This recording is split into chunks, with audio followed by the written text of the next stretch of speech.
Mr. President. The senior senator from Oklahoma. Mr. President, thank you. Can I just recap for this body? Starting last October, a group of us sat down to have a serious conversation about border. We had a Democrat senator from Connecticut, Chris Murphy. We had an independent senator, Kirsten Sinema from Arizona, and a conservative senator from Oklahoma.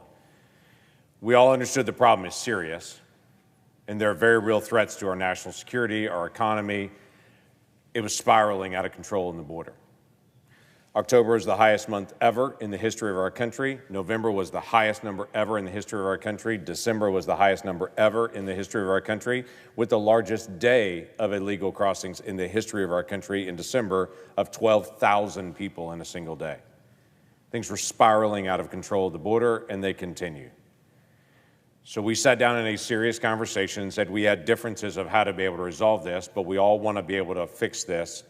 So we spent months trying to be able to hammer out a resolution. It was a serious dialogue that we hope to be able to get to conclusion. But we failed to do that. We created a bill that I felt like was a great bill with common ground in it. It didn't have everything that I wanted in it, but it did have the essentials in it to be able to change the way we do asylum, to be able to change the processing.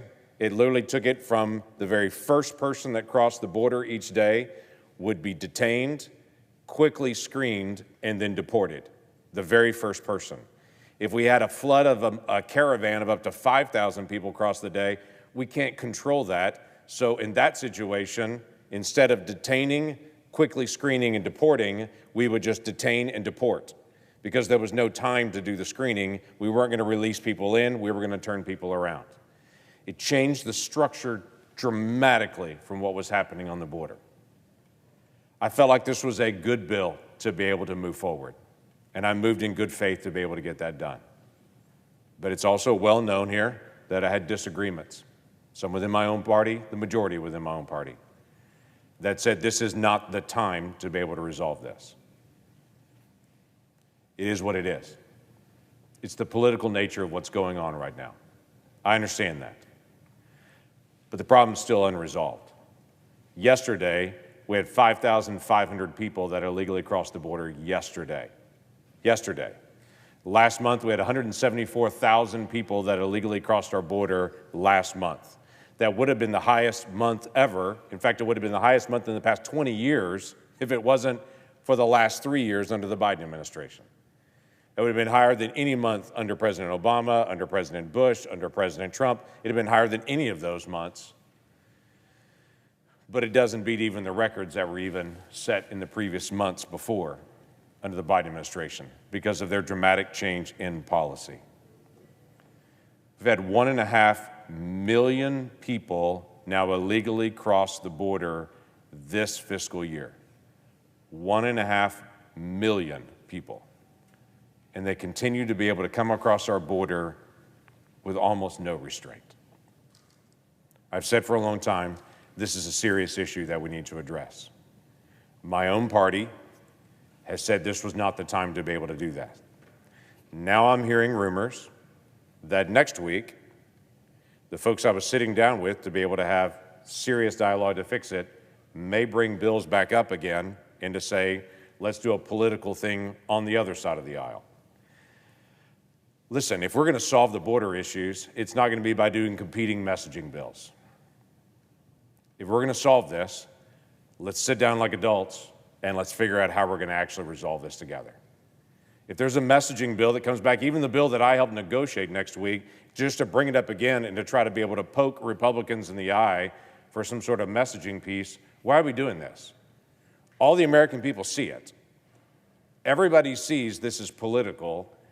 But everyone in the country also sees, why don't you guys and ladies fix this instead? Why don't you actually resolve it? There's a couple of quotes that have come out lately. My Democratic colleagues have put out a memo, and this was the memo, saying Tom Suozzi flipped the script on his Republican opponent successfully painting her as an unserious about border security because of her opposition to the bipartisan border bill, and turned what could have been a devastating political liability into an advantage. Democrats should learn the lesson from New York 3. Quite simply, we risk losing the 2024 election if we do not seize this opportunity to go on offense on the issue on the border and turn the table on Republicans, their key of failing the vote. Senator Schumer put out a statement where he made this statement saying it's a win if Republicans abandon us at the last minute. Because if Democrats could put together a tough bipartisan border bill on the border, it would not take border away as an issue for the Republicans, but it would at least give us a 50-50 chance to combat it. Listen, I understand the politics of the moment. I do. We're in a presidential election year.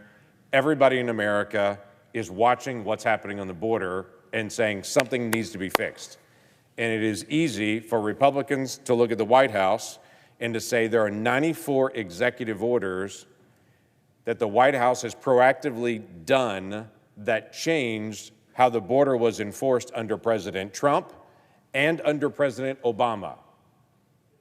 Okay, a high number under President Obama was 2,000 people in a day. Yesterday, we had 5,500 people.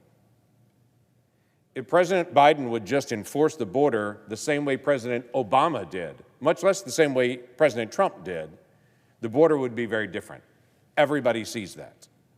Everybody also sees that we need a change in the way we do asylum policy. That's a change that has to be done in Congress. That's a vote that we have to be able to take. So instead of us pointing at each other and doing political stunts, let's solve this. Let's actually sit down and figure out how we're going to resolve it. We can't do everything. The bill that I worked with Senator Murphy and Senator Sinema on, we're not going to be able to pass.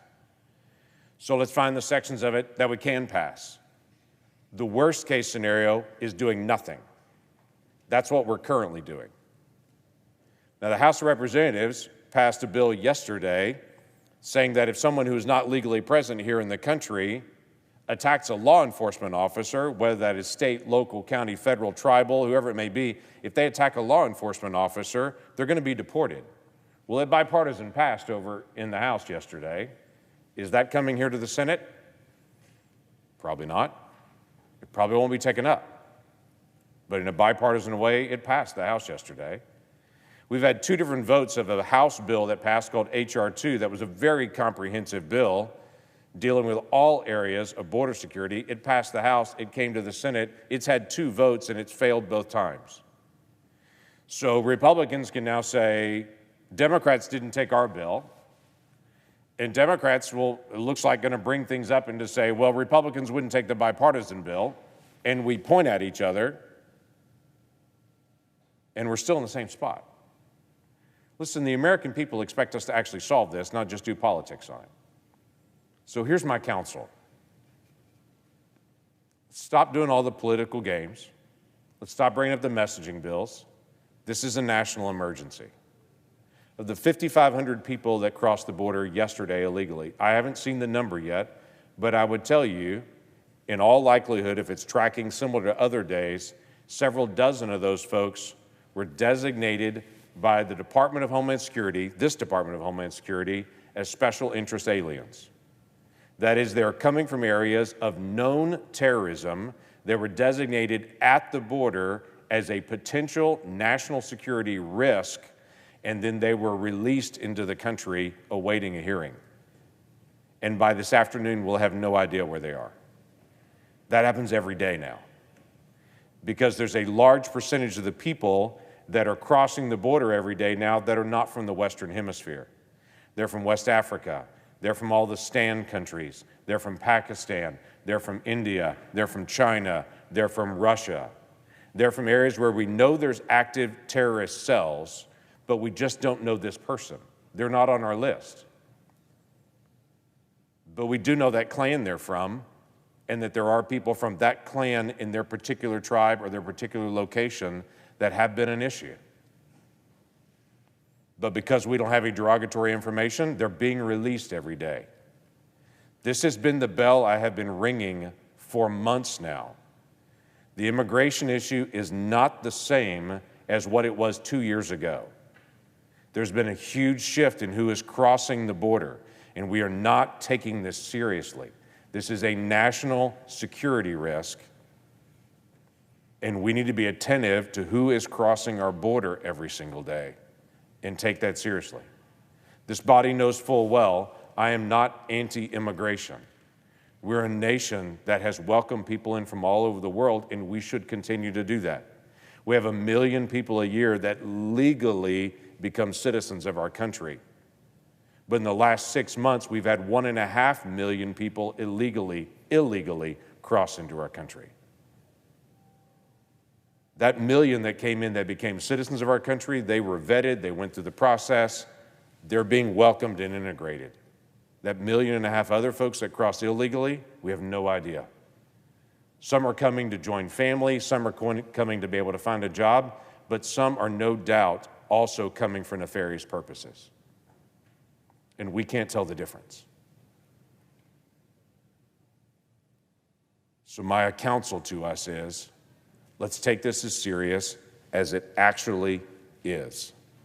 Press conferences take 1 person, passing law takes 60.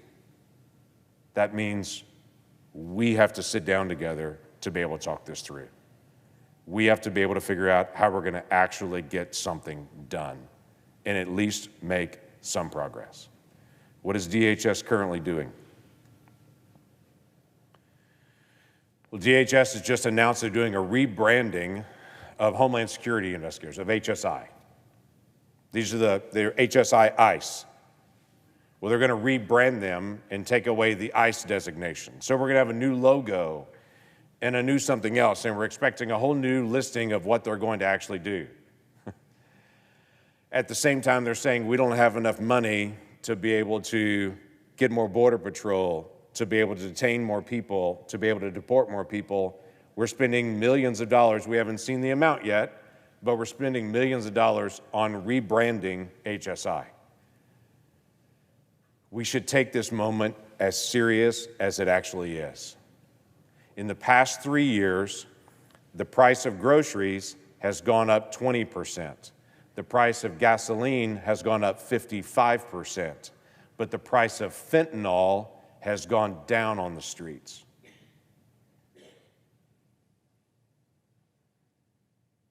We should take this moment as serious as it is. We have more drugs coming across our border based on the porous nature of what's going on, where migrants will come in, Border Patrol will engage with them for humanitarian purposes, and then the cartels will smuggle drugs 2 miles upriver or through the desert when they know that no one's watching that area. So we have a dramatic increase in fentanyl coming into our country, directly connected to 5,500 people that illegally crossed yesterday, 174,000 people last month, and 1.5 million in the last 6 months. What are we going to do about that? I hope not just talk about it. I hope not just do political messaging. I hope not just saying we'll bring up this bill to fail that we all know is going to fail. I hope it's actually sit down together and say, let's do the work to actually resolve this issue. That is what people sent us to do. I fully understand it's hard. I've personally experienced it. But we were sent here to do hard things, so we should probably start doing them. Let's get this solved. With that, I yield the floor.